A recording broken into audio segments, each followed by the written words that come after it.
Bonjour les amis, j'espère que vous allez bien. Bon, débriefing des matchs du Bayern Munich contre Union Berlin en Bundesliga.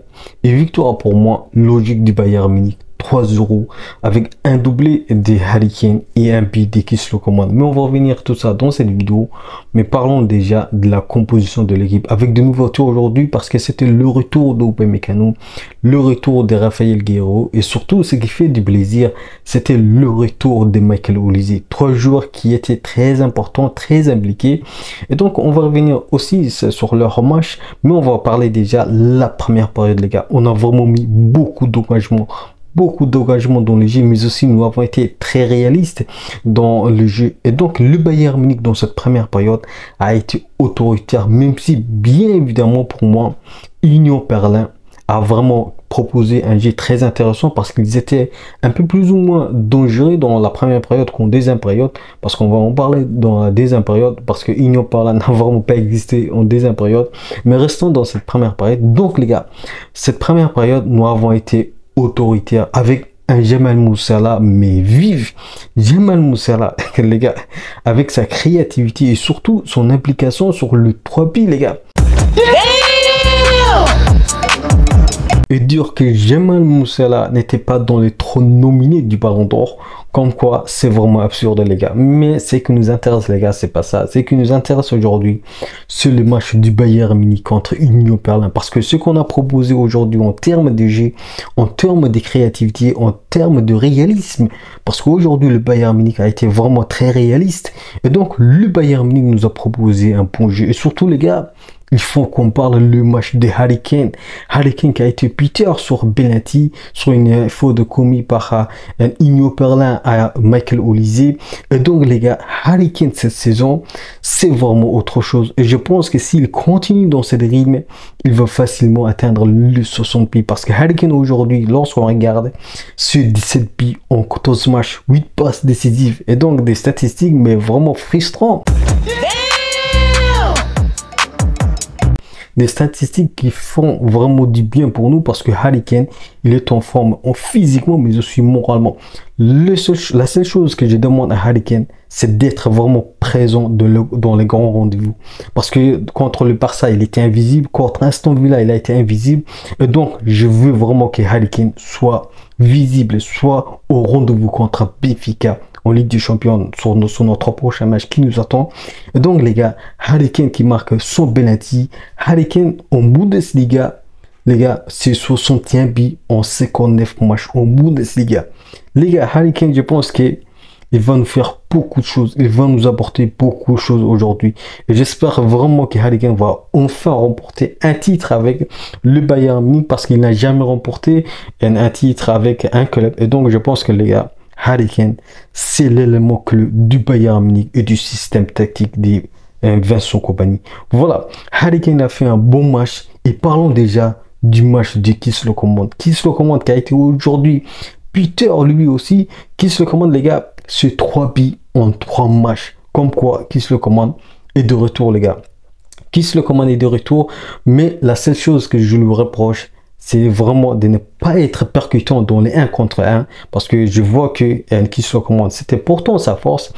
Kingsley Coman hésite de faire le 1 contre 1. Mais pour moi, je pense que c'est une façon de jouer, mais aussi c'est une façon de faire évoluer son jeu. Et donc, c'est bien pour lui si ça lui convient. Mais pour moi, je pense que Kingsley Coman, il est de retour. Kingsley Coman is back, les gars. Is back. J'espère vraiment que ça va lui faire vraiment du bien. Parce que, les gars, Kingsley Coman, son seul défaut, même si ce n'est pas un défaut, c'est quelque chose de naturel, c'est le blessure. Et Kingsley Coman, lorsqu'il ne se blesse pas au Bayern Munich sur une saison, c'est tellement vraiment très important. Kingsley Coman qui ne se blesse pas, c'est toujours important. Et donc les gars, je vous dis la vérité, si Kingsley Coman continue sur cette lancée, je pense qu'il va réaliser une saison aussi importante, vraiment aussi important les gars.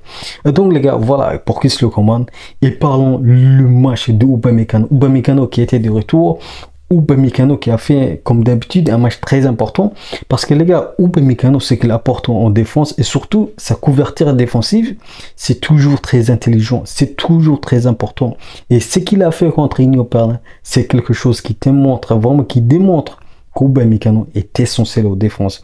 Même si, bien évidemment, les gars, Igno Parlin a été vraiment plus ou moins dangereux en première période qu'en deuxième période, parce que pour moi, je pense que en deuxième période, Igno Parlin n'a pas existé. Mais on va en parler un peu plus tard.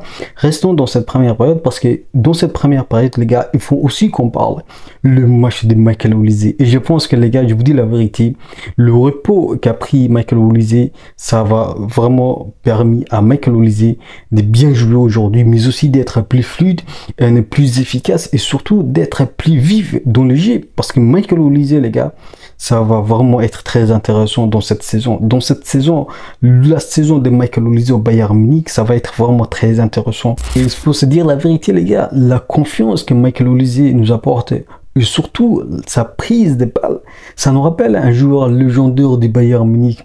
Et je pense que vous l'avez deviné, c'est Robben. Même si bien évidemment les gars, il faut pas faire rapidement la comparaison, mais pour moi il nous apporte cette rassurance que nous apportait Robben il y a quelques années. Et donc les gars, Michael Olise, je pense que match après match il va évoluer, il va nous proposer un jeu aussi intéressant. Mais pour moi, je pense qu'il faut qu'il soit présent, il faut qu'il réponde présent dans le grand match. Parce que contre le Barça, il était plus ou moins invisible. Contre Aston Villa, il a été vraiment maîtrisé. Et donc pour moi, j'attends lui aussi contre le match contre Benfica. Parce que Benfica, les gars, il faut se dire la vérité, c'est un club qu'il ne faut surtout pas négliger. Ils ont de l'expérience en Ligue des Champions. Ils sont dans les top 5 de leur championnat. Et donc, les gars, il ne faut pas négliger Benfica. Et donc, les gars, voilà. Voilà. Donc, la deuxième période, les gars, la deuxième période, je pense que pour moi, Igno Parlin n'a vraiment pas existé. Igno Parlin n'a vraiment rien proposé en termes de jeu, en termes offensifs. Mais bien évidemment, il est clair que Igno Parlin, en termes défensifs, ils étaient plus ou moins très importants, parce que le seul moyen de ne pas encaisser d'autres buts, c'était d'être efficace en défense. Même si bien évidemment, il faut se dire la vérité, nous avons marqué en deuxième période avec 7 buts des Harry Kane sur une combinaison d'Alphonso Davies et de Jamal Musiala. Et d'ailleurs, je pensais que Jamal Musiala avait marqué le but. Mais bon, c'est Harry Kane qui marque. Comme quoi, Harry Kane est toujours présent. Harry Kane est toujours efficace. Et je pense qu'il sera vraiment efficace contre Benfica. Et surtout, il faut que lui aussi soit au rendez-vous dans les gros matchs. Contre Benfica, mais aussi contre le PSG. Et surtout, les gars, il ne faut pas oublier, il y a un classico, les classiqueurs qui nous attendent contre Dortmund. Et donc là aussi, les gars, il faut se dire la vérité. Il faut qu'on soit vraiment au rendez-vous. Il faut qu'on soit vraiment au rendez-vous. Voilà. Donc, dans cette deuxième période, les gars, nous avons été vraiment très intéressants. Et surtout, ce qui fait du plaisir, les gars, c'est l'entrée du jeune Marocain, du jeune talentueux Marocain, Aznou, qui a eu du temps de jeu. Parce que je pense, les gars, que Kompany, il est conscient de la potentialité de ce jeune garçon, de ce jeune joueur marocain. Parce que je pense qu'Aznou, la confiance qu'il a déjà à son âge, c'est vraiment quelque chose. C'est vraiment quelque chose. Et je pense que les gars, Aznou, avec du temps de jeu, il va vraiment vite évoluer. Il va vraiment vite évoluer parce qu'il a les talents. Il a les talents de s'adapter à tout et à tout. Et donc, les gars, je pense que cette rentrée d'Aznou, ce temps de jeu accordé par Aznou, par Kompany, ça va lui faire du bien. Ça va vraiment lui faire du bien. Et je pense vraiment que ça va se continuer comme ça. Mais d'un autre côté, les gars, il faut parler de Mathys Tel. Il faut parler de Mathys Tel. Obligé que je parle de Mathys Tel. Mathys Tel, les gars, comme j'ai dit dans ma dernière vidéo, Mathys Tel, le mieux pour lui, c'est de partir. Mais partir vite dans la période hivernale. Il faut qu'il parte rapidement au mercato. Vraiment, il faut qu'il parte durant les mercato. Parce que pour moi, les gars, cette situation au Bayern Munich et l'injection du cas de Mathys Tel, c'est vraiment désastreux. C'est vraiment désastreux, non seulement sur son évolution de jeu, mais aussi sur son moral, les gars. Je pense qu'un départ pour lui, ça va lui faire vraiment du bien parce qu'il va retrouver un temps de jeu. Bien évidemment, il faut qu'il trouve un club qui lui correspond, qui lui accorde du temps de jeu. Mais pour moi, les gars, je vous dis la vérité, Mathys Tel, il doit vite partir du Bayern Munich si sa situation continue comme ça. Donc voilà, Mathys Tel doit partir. Maintenant, en deuxième période, on a vu l'entrée de Goretzka. Et les gars, je vous dis la vérité, Goretzka, tant que Ito, tant que Stanisic ne viendront pas, tant qu'ils ne seront pas là, Je pense que Aubameyang, plutôt une compagnie va utiliser Goretzka comme à la fois un défenseur, mais aussi comme bien évidemment un milieu, parce que c'est sa poste préférentielle. Donc, tant que les deux défenseurs ne viendront pas, je pense qu'il va jouer dans les deux postes. Mais pour moi, les gars, comme j'ai dit souvent, un Goretzka, le mieux pour lui, c'est de jouer au milieu parce qu'il est efficace, parce que c'est un joueur qui se projette, parce que c'est un milieu qui se projette et qui crée des animations offensives. Et donc, pour moi, je pense que Goretzka va vite s'adapter sur le système tactique de Vincent Kompany, du moins pendant que les défenseurs, que ce soit Ito, que ce soit Stanisic, sont absents. Mais pour moi, à la suite, je pense qu'il va vraiment reprendre sa place des milieux, même si bien évidemment, il y a de la concurrence, même si bien évidemment, Pavlovic sera de retour bientôt, même si bien évidemment, Palhinha est toujours au top comme d'habitude, et Kimmich, les gars, il faut qu'on parle, Kimmich aussi, il est au top. Et donc, on a deux milieux qui étaient vraiment très au top. Guerreiro, bon, on va pas en parler. Guerreiro, il est toujours au top lui aussi. Voilà les gars, je pense que j'ai tout dit. C'est que nous attendons maintenant sur le match contre Benfica. Et là aussi les gars, il faut être efficace. Parce que les gars, il faut se dire la vérité.